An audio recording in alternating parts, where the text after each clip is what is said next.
My daughter, Teen, loves her uncle a lot, but she's angry at him right now. Walking home together one day, we saw an emaciated dog tied to a pole in front of an empty house. The owner must have abandoned her there. My daughter had tears in her eyes. I was already thinking of calling my wife and asking if I could bring the poor dog home before my daughter begged me. I took a picture and sent it to my wife with a couple of texts, and she said yes.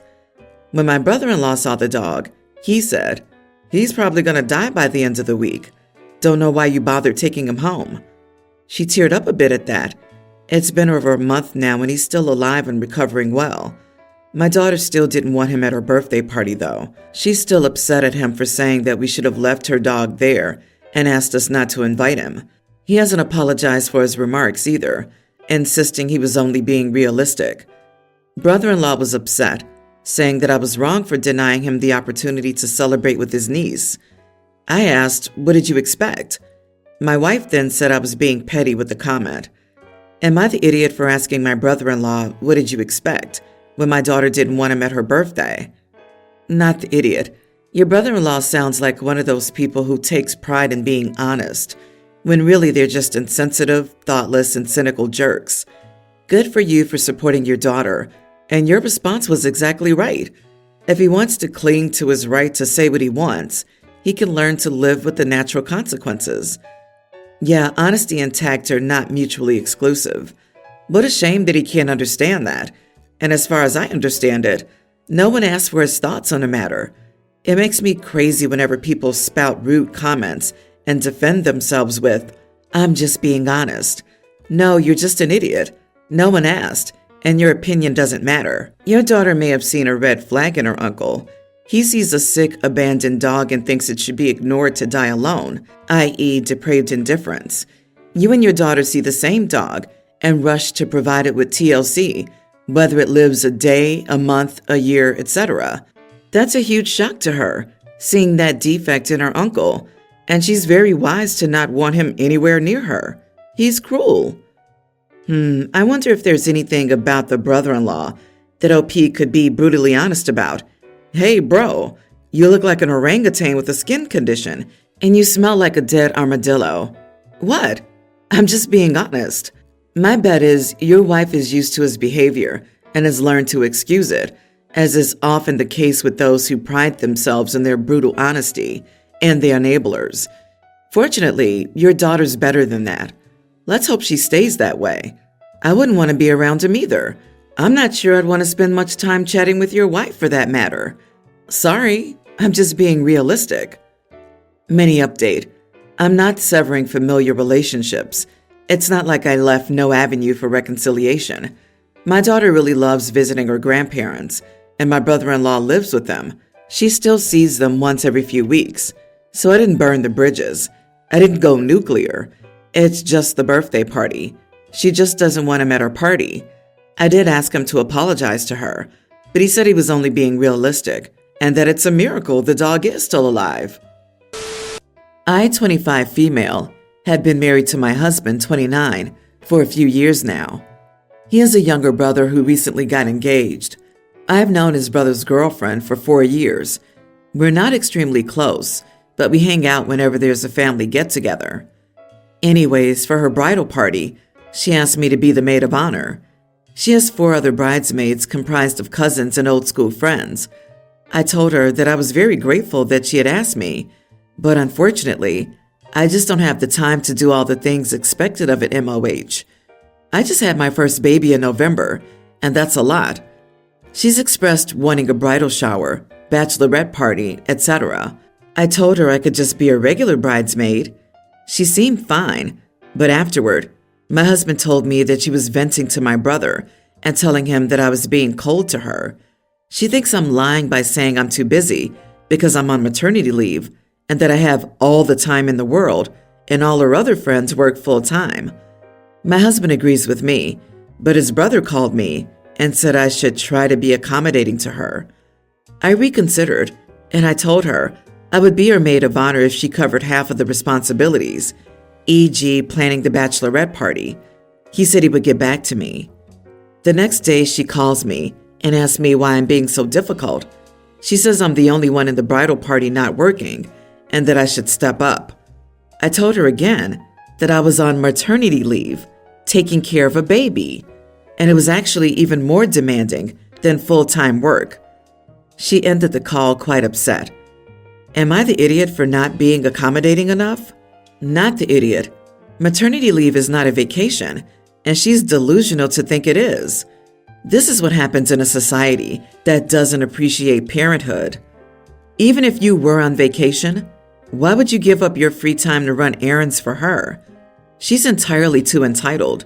You've offered two very reasonable alternatives, more than I would have, and both are being rejected as not enough. If she has the opportunity, she'll dump all of it directly onto you and then get mad at you when it isn't up to her standards. Run. Your brother-in-law can kick rocks, as he's equally ignorant. Aside from an infant being full-time work, she's right about one thing. You're not working. So how are you supposed to afford a bachelorette party and a bridal shower on top of your bridesmaid's dress and other expenses? Those things are not cheap, and those responsibilities should be asked of someone she's close to, not someone she only hangs out with at family get-togethers. She just wants to use you as a party planner. So I would back out of this whole thing entirely. Attend as a guest only. My husband and I moved back to his hometown in July, and he started working for a company across the street from a gas station he frequents. Over the past few months, he's commented on how he's gotten to know the employees there by name, who are all women, and how the older women love him. I've been in there a few times personally, and never once seen an older woman there, but there's also a small restaurant there, so I just figured that maybe the woman he's talking about works in the kitchen or something. We gave birth to our daughter in September, and the talk of this woman ceased for a month, but now she's getting brought back up. Little playing stuff like, I'll just go to the gas station because X loves me, so she'll give it to me for free, when he was talking about wanting a beer but not wanting to spend the money. Again, I didn't think anything of it. But then he comes home with gift bags full of brand new clothes, or I noticed new clothes in our daughter's room that we definitely didn't have before. So I finally asked him where this stuff came from, and he was weird when he told me that the woman from this gas station got them for the baby. Like he was quiet and acted like he didn't want to tell me, type of weird. Now I'm starting to have a problem with this. He supposedly didn't know this woman before he started working across the street from her. And that seems like a short period for acquaintances to become this comfortable. As I said, I've never seen an older woman working there, and now she's going out of her way to buy my kid clothes from expensive places like LL Bean and Carter's. I told my husband, I'm not comfortable with this anymore. It's weird, I don't like it, and I'm starting to question the nature of their relationship because he's been working more hours, which could be unrelated. But who knows because his paychecks aren't reflecting it. My friend thinks I'm an idiot because it's obvious your husband is obsessed with you. I highly doubt he would cheat. But I'm genuinely not sure at this point because I don't know why a woman would go out of her way to do stuff to this extent for a married man unless he's given her a reason to think he was interested. Edit. I've questioned the overtime hours because his pay actually dropped. So he was given a $3 raise. And that was when he started working extra. It was about a week after I gave birth, so he said he wanted to clock in hours to get the extra money for the baby, and that was completely understandable. But he went from working 8 a.m. to 4 p.m. to 7 a.m. to 6 p.m. nearly every night, and his paychecks are almost $300 less than before he started working the overtime. Not the idiot. The fact that he's put the clothes into the baby's room without telling you that they were a gift from her tells me everything I need to know, personally. If he wasn't being shady, he wouldn't hide the clothes or act bashful when he's forced to admit who they're from. Next time, go with him to see this generous older woman. His behavior in this story is really suspicious. If he's spending more time than usual at work and the pay isn't reflecting that, that's a big red flag. I don't think you're being the idiot for feeling uncomfortable in saying so. Are you sure this is a gas station friend and not a work friend? Or your friend who doesn't think the husband's behavior is strange? Oh my, I hadn't even considered that angle. People who are obsessed with their spouses can still cheat and do bad things. I'm pretty sure he's cheating either physically or emotionally. You need to drop by for a visit during one of his late work days. Bring him some food so you don't look suspicious. You could also stop by this gas station and say, "I'm so-and-so's wife, and I wanted to thank the person who's been so generous with our daughter." Bring a nice thank you card so you look sincere. My ex was cheating and would get mad if I surprised him on his lunch with food. He'd take the food and ask what the heck I was doing there, and then slam the door on me. My current partner gets excited when I visit him and bring him food, and he introduces me to everyone he works with. Their reaction is always telling. "OP, your friend doesn't think it's suspicious that your husband works more hours but brings home less money? Or you've never seen this older woman at the gas station? Maybe I spend too much time here, but now I'm suspicious about your friend. Does your friend live with a romantic partner? If not, drive by her house next time her husband is working overtime and see if he's there. Girl, I think he's cheating, and she's buying the baby clothes because she's planning to replace you soon." My wife and I decided to get pregnant. We agreed that she would stay with our son for the first 2 years, and then I would spend another 2 years until he started going to school. My son, due to birth problems, was born with health problems, and because of this, there's a higher cost with doctors, exams, and medicines. And even with the health plan, we still have a lot of expenses. When my wife took maternity leave, we earned the same salary, and this salary would be enough to have a comfortable life with a child. But with our son's healthcare cost, it would be completely unfeasible. We currently have good financial conditions because I got a promotion that increased, and it's possible to have a comfortable life and provide all the health care for our son. Our son is a toddler, and we sat down to talk about these plans. She said she talked to the company, and they were willing to hire her again under the same conditions, and that we'd have to plan financially for me to stay at home. I was very honest, and paraphrasing here, I said, "Look, I know that our plans were these in the beginning, but we were only able to have this comfortable life because of my salary. If we depend only on yours, it'll compromise our income and not give us the same quality of health for our son. I'm sorry, but you being the sole provider in the house is not possible, and I'm not going to do this with our son. Daycare is not an option for us because my wife is entirely against it due to the bad reputation of these places in my country, and it's always been her wish to only enroll in school at the age of 4. She argued, saying that it was our agreement and that she supported me being at home, and now it's my turn to give her that chance. Me, I understand, and if it were the situation we expected, I would agree and do it, but that's not our reality, and I'm not going to do that with our son, and you'll have to wait a little longer, unfortunately." She was very upset, saying that I went back on our initial agreement and wasn't committing to something. My work is not possible from home. I don't see how making this change would financially compromise our family. I admit that maybe it was a failure in our communication, but on the day-to-day rush, am I the idiot? Added, she doesn't want our child to have a nanny or stay in childcare all day. She wants someone to stay with him until he's 4 years old. And this is why I hate making agreements years in advance and never do them, because something entirely out of your control can screw it up and make the agreement completely unfeasible when it's time.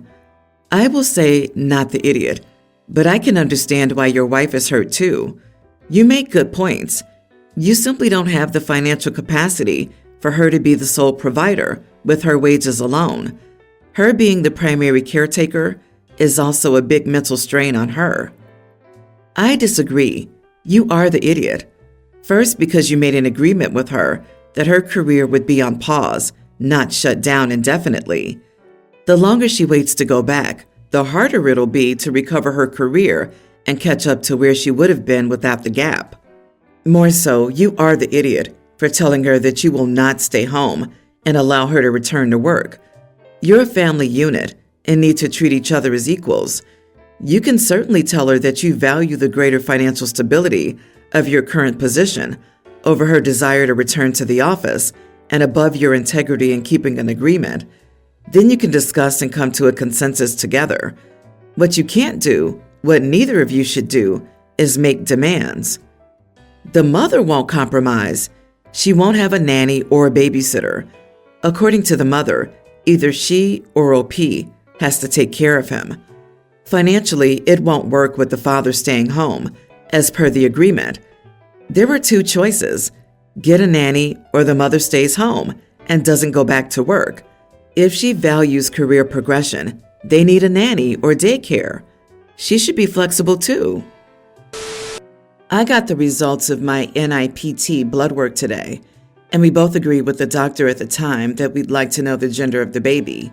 The doctor called me while my husband was away and said that the results looked good, and she would email me the results shortly after. The email landed, and I looked through the results in excitement and saw that we were having a boy. When my husband returned from work, I greeted him at the door and told him the good news. He was unhappy that I spoiled the surprise for him and robbed him of the moment. He wanted us to go through the results together, which he did not tell me. I apologized and said I was just excited to know that our baby was healthy and that we could still go look at the results together. He said there was no point. The moment was gone and that I never think when it comes to situations like this. He proceeded to call me inconsiderate and selfish. I apologized again, saying that I didn't mean to hurt his feelings or ruin the surprise. I just thought he'd be happy knowing our baby was healthy and happy, regardless of gender. The last thing he said to me was that I'm now responsible for buying all the baby's things because I spoiled the surprise for him. It's been 3 hours and he hasn't said anything to me. I feel so guilty that I might have robbed him of a chance to celebrate, but at the same time, is this the thing to be upset about? Am I the idiot? Edit. That being said, since I do make more, I've been more than happy to take on a bigger share of financial responsibility. So far, I've been paying for my OB visits, though he did pay for half of the NIPT testing. You are not the idiot. Yikes, that treatment is red flag behavior. I understand being disappointed that he didn't get to find out the way he wanted, but that didn't make it any less of a surprise to him. And now you're responsible for buying the baby's things? That's another giant red flag. Yeah, I wasn't sure whether you meant he wanted you to go shopping for everything yourself, putting the labor burden on you, or that he wanted to hold you financially responsible for the purchases as punishment. Neither is cool. This is your child with him, and you should share the labor and expenses. Just because you make more money than him doesn't mean financial punishment is okay. It seems like you already have one baby in the house. He only wants the symbolic parts of parenthood and none of the details. He's already not interested in learning more about the baby's health.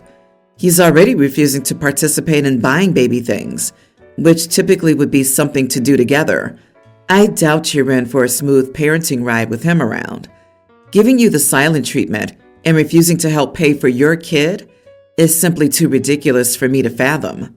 Girl, get a darn backbone. He's punishing you for a mistake. This is still a child. He loves and respects you, or he doesn't. He either is a father to that child or he's not. You don't need to parent the tantrum of an adult man.